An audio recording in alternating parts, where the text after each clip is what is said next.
El conflicto se produce luego de la anexión militar de Crimea por la Federación Rusa y el apoyo, la instigación, digamos, desde Moscú a los políticos nacionalistas rusos que viven en el Donbass y en Lugansk con armas y todo para levantarse.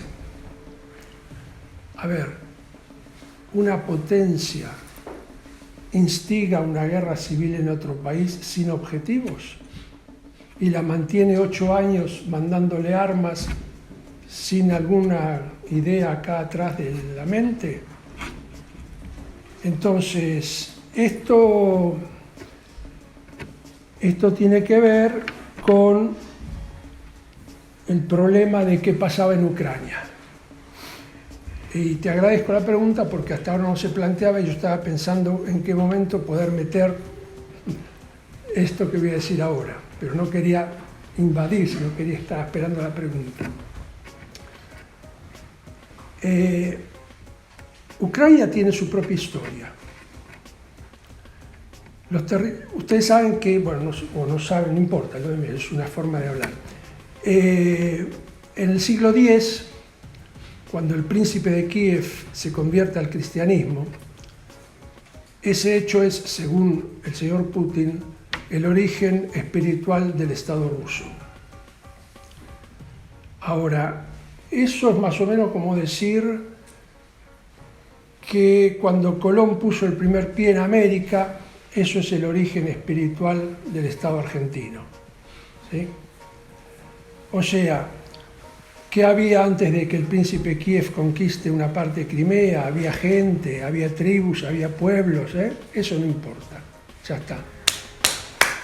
Eso queda fuera de la concepción de la historia colonialista e imperialista de este hombre. Si nosotros tomamos la historia de Crimea desde el principio, desde las fuentes que tenemos, ¿sí?, sobre los pueblos originarios de Crimea, hasta hoy, Crimea estuvo bajo dominación rusa 171 años. Si tomamos nada más que el año cero, pasaron 2014. Pero esos son los 171 años que Putin esgrime como continuidad y como razón para invadir y anexar Crimea. ¿Hay población rusa? Sí, pero ¿quién la mandó ahí? El Imperio Ruso para rusificar y colonizar y dominar y someter a los pueblos originarios. Eso queda fuera del panorama histórico que hoy nos plantean y por eso la represión contra los historiadores. Ucrania, los territorios que hoy constituyen Ucrania, algunos más, algunos menos, porque fue una historia con fronteras que iban y venían, pasó desde el principio hasta hoy, solamente 333 años bajo dominio del Imperio Ruso y de la Unión Soviética. Todo el resto fueron territorios que o independientes o que pertenecían al Principado de la Rich Pospolita, Lituania más Polonia, y una parte, la Galicia, al Imperio Austrohúngaro. Si nosotros aplicamos la concepción que tiene Putin de la historia y de por qué Ucrania no es una autónoma, sino que Ucrania es parte de Rusia, las fuentes se le vuelven en contra, por eso persigue a los historiadores. Porque si ese es el criterio, entonces los ucranianos pueden decir, el príncipe Igor, el príncipe Vladimir, que se convirtió al cristianismo y que es la fuente espiritual del Estado ruso, era ucraniano. Entonces Moscú es parte de Ucrania y Rusia tiene que estar adentro de Ucrania.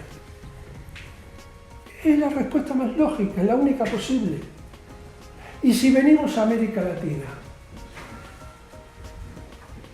a ver, historiadores, el virreinato del Río de la Plata, ¿Qué entraba en el virreinato del Río de la Plata? ¿La que hoy es Argentina solamente? Bolivia, Paraguay, Bolivia, Uruguay, parte de Brasil, parte de Chile y una parte muy de Chile. ¿Cuál era el centro político del virreinato? Buenos Aires. Entonces, si aplicamos el criterio de Kiev, ¿qué tenemos que hacer ahora? Perdón, de Kiev. De Putin, ¿qué tenemos que hacer? Entonces, les digo esto, porque no estamos hablando de política solo, estamos hablando de historia, estamos en una universidad.